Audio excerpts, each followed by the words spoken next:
Davenport would look to be a key part of a defense that C.D. Deuce calls the best defense in the entire NFL. So I want you to start here with the third clip in here. This comes from Jack Collada, who runs Boot Crew Media. I don't think he's a relation to Jordy, ironically enough. But this is a 6-minute video. We're going to take it answer by answer for a bit here. But I want you to start here because this is when he talks about how the kind of these Saints defense should be viewed. Here is Chauncey Gardner-Johnson, a.k.a. C.D. Deuce. No disrespect to him, it's to answer your question. You know what I'm saying? Like, just tired of having that burden on our shoulder of what you guys can and can't do. Focus on what we can do. Uplift us. Like, what can y'all do? Man, you see it. We got the best defense in the league. The only team that pitched a shutout on Tom Brady in the past, 10 years? For real? Come on, man. People are dialed in his locker room. People are dialed in. And no disrespect to Tom, he's a great player. Y'all know that.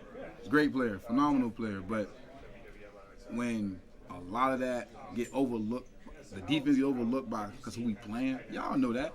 The defense versus Tom Brady. We're not the Saints. You know what I'm saying? That's how I'm feeling right now. This media stuff don't bother me no more because I feel like it's for like it's a laugh. So I know you're not bothered, but I'm sure most. Pause it real quick. I don't know that I believe him and when he says that it's a laugh, but it does. And remember, Chauncey Gardner-Johnson said some similar things last year about how good the Saints defense was going to be, and we kind of didn't tend to believe him. And he has now taken that even further, talking about how, look, yeah, no, it's not just the defense, it's about this team. This team is going to be good, and basically he's saying that he's sick of everybody out here doubting him. Okay, now, though, I want to jump. You can keep that video where it's at, but now I want to jump to the top link on this document right here, because this is C.D. Deuce explaining why they lost to Tampa in the playoffs despite all their regular season success against them. Put like this. We're confident that we can beat them in the playoffs in the regular season. We fumbled the ball to win the game. Y'all saw it, bro. Let's be real, bro. Let's call it what it is. I ain't saying no names. Y'all know what happened. That fumble messed up, right? That fumble messed up the game. And I ain't saying no names. It's football. Come on, bro. We ain't worried about none of it. If we can beat the GOAT 4 times, beat them consistently. Hold on. Let's take him out. We sweep our division consistently every year. What we worried about? Put like this. Bruh, C.D. Deuce, man. I mean, he ain't. Okay, so two things there. First off, you saw Danny's head nodding vigorously during that answer. And I think he's representative of most fans never get to hear that sort of stuff, right? Who was every fan ready to kill after that playoff game? Jared Cook. Jared Allen Cook. For the fumble on 3rd down over the middle. It was awful. It cost you the game. But in the post game, you can't really address that. You got to kind of play the game. You protect your brother, Foxhole. You're like, yeah, we could have done this better. We could have done that better. C.D. Deuce basically speaking fan truth to power, saying, come on, y'all. Yeah. Y'all know what it is. I ain't naming names, but it was a fumble. I'm not saying any names. He spells it C-O-O-K. Oh. Yeah, it rhymes with book, not the quarterback over there. So C.D. Deuce giving a little, like I said, truth to power to the fan. Look at Andrew Speed's face. It's a bad feeling. Maybe if Andrew Speed would have been running downfield and not on the knee. Looks like he was on the ground. Yeah. Probably cut or something. What are you going to do? All right, go back to the other video now. We can play the second CD Deuce. We continue breaking down that. I know you're not bothered, but I'm sure it motivates you. I mean, it sounds like you're motivated to. You know what motivate me? Y'all saw me today with my son.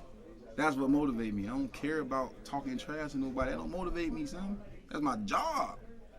If I'm motivated to beat the next person, I'm just like this. If I'm motivated to out-clout or look for something to uplift, I'm good on that, but I don't care about that. I got a son to feed. I got twins to feed. I don't care about none of that. I don't chase none of that fame. It's going to come to me. I do want to ask this. You said you are the best corner in the bit. It ain't even. I ain't got to keep saying that. You see it on film. You see it every Sunday. Like I say, I respect guys' name, but I'm entitled to feel how I'm feeling. How much confidence does a guy like Tyron come in and bring? It make you feel even better. Look where this guy come from. Look where Marshawn came from. You got Pro Bowlers in the room. You got no choice but to play up this expectation. And that's what I've been doing. That's what Postal Madivo been doing. That's what P.J. Williams been doing. Can't speak on everybody, but from our room and from my perspective, like, I just feel like we Tyler been disrespected. If that makes sense. Do you like? Okay, dude. So CD is coming out hard for this Saints secondary right now. A couple things that I also found interesting. They were talking about motivation, basically saying, yeah, no, look, he's motivated by proving himself, by providing for his family, and the trash talk is just kind of incidental. It's not the source of his motivation. It's just what he does along the way. And then, again, you heard him talk about himself, but you also heard him talk about this entire Saints defensive back room.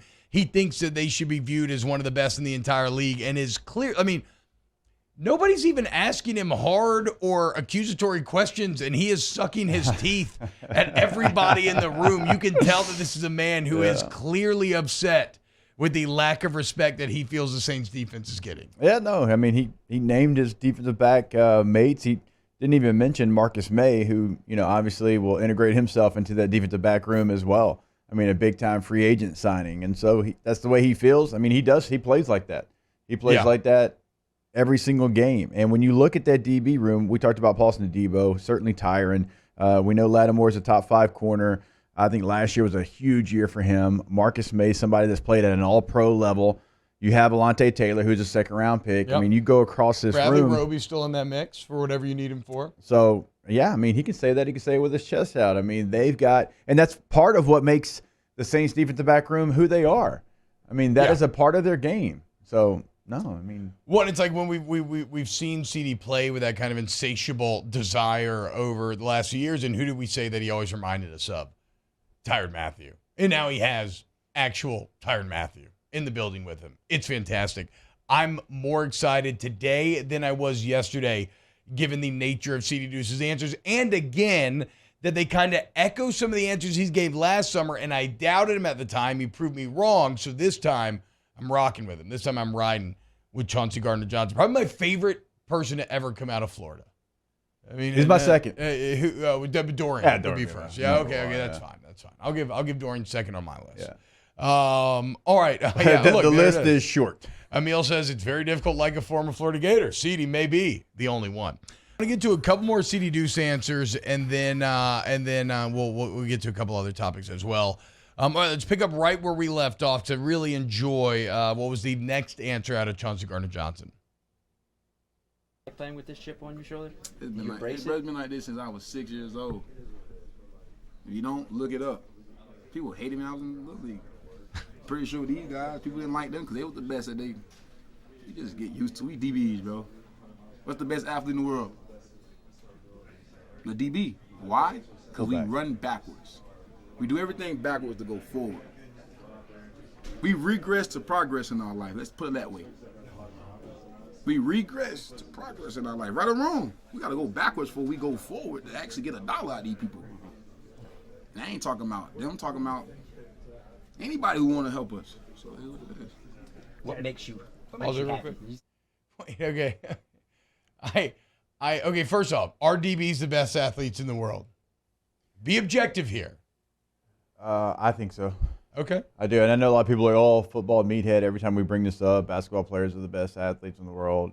And y'all know I'm in the minority there. But, yeah, you are covering elite athletes with elite speed.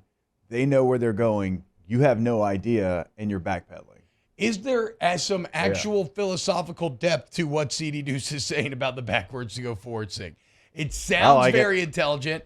And I feel myself nodding as he's saying it, like, dude, that makes so much sense. I mean, sometimes in life you got to go back to go forward. But then I'm thinking about it, I'm like, wait, I don't actually know. What does it mean? I don't know. Maybe you got to make mistakes to go forward. Is he just talking about how physically hard it is to play backwards? I mean, look, O-line's the same way. We got to kick step backwards to drive forward, right? I mean, so I feel you, CD. So next time you feel like in your life you have a setback and it makes you want to give up, it demotivates you, just think about CD Deuce and what he said.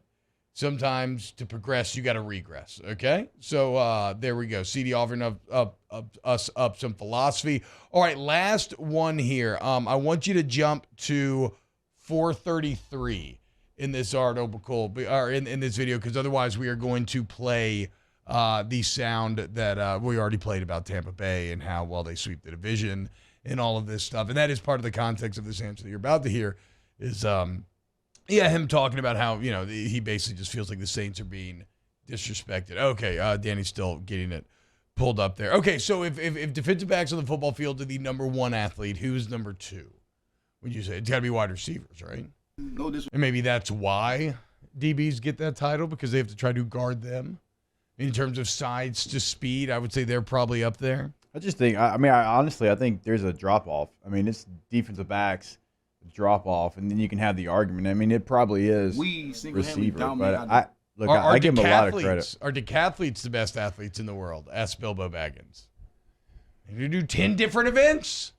And I've always been one of the basketball guys, but I would even be hard pressed to go against a decathlete.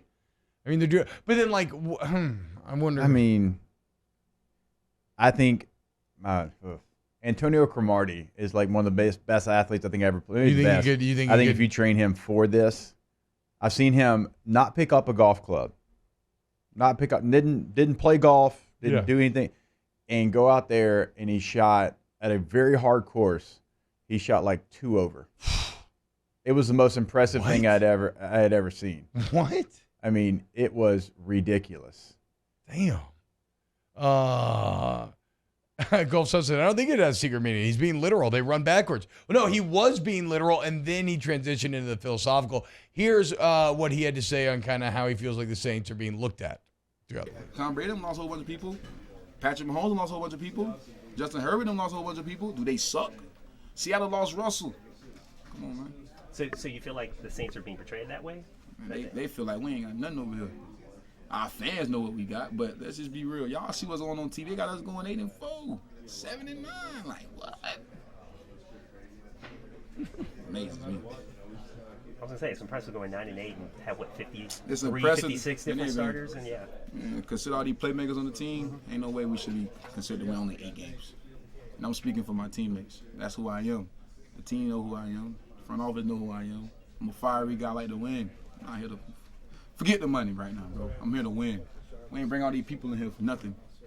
We ain't bring all these people in here for, CD Deuce to get a new contract. We ain't bring all these people in here for Marshawn Lattimore to get. No, we brought the people in here so we can win a Super Bowl. That's what we here for. Bruh, if that doesn't give you a little goosebumps, hearing that sort of singular motivation, that sort of drive, I do love the fact too that the records were completely didn't make any sense at all. 8-4. This man said 8-4. Not Texada. He said, yeah, exactly. He said 8-4. What did he say? 9-7. Look, we're all still getting used to the new 17-game schedule. To be fair, I do 16-game record predictions all the time. But you mean 9-8 or 8-9. But hey, CD, I'm right there with you. Hell no, I'm right there with you, CD. We rocking with you here on Off the Bench. Basically saying, man, look, dude, 8 wins ain't good enough. 9 wins ain't good enough. We are trying to win a Super Bowl. It's the same thing that he said last year as well. And there is an element of, I think his attitude, Jake, is probably representative of how the whole Saints locker room is feeling, where they are being counted out because Sean Payton left, and now it's Dennis Allen, because there's no Drew Brees, and now it's Jameis Winston. They are being counted out. I mean, remember, Bill Barnwell said they had one of the worst offseasons, one of the 3 worst offseasons in the entirety of the NFL. And it basically all boiled down to they went all in on a team with Jameis Winston at quarterback, and how can you trust Jameis Winston at quarterback? So this is a team that is being doubted, especially for how good they feel they are. And when you combine that chip with attitudes like CD and Tyron, that is a combustible mixture. And I mean combustible in a good way. That could be a catalyst for major good. Hey, let me ask this to Mario, because they obviously talk a lot about it on Early Line. Win totals, like where are they at? Like, I know everybody's kind of 8's kind of after like this. I'm smashing the over 8.0. right Yes. now. Tampa Bay's at 11.5. Carolina's 6, and Atlanta's 5. After I'm going this, under on Carolina. Yeah. I'm going over with the Saints. Atlanta, don't care. Tampa Bay, whatever.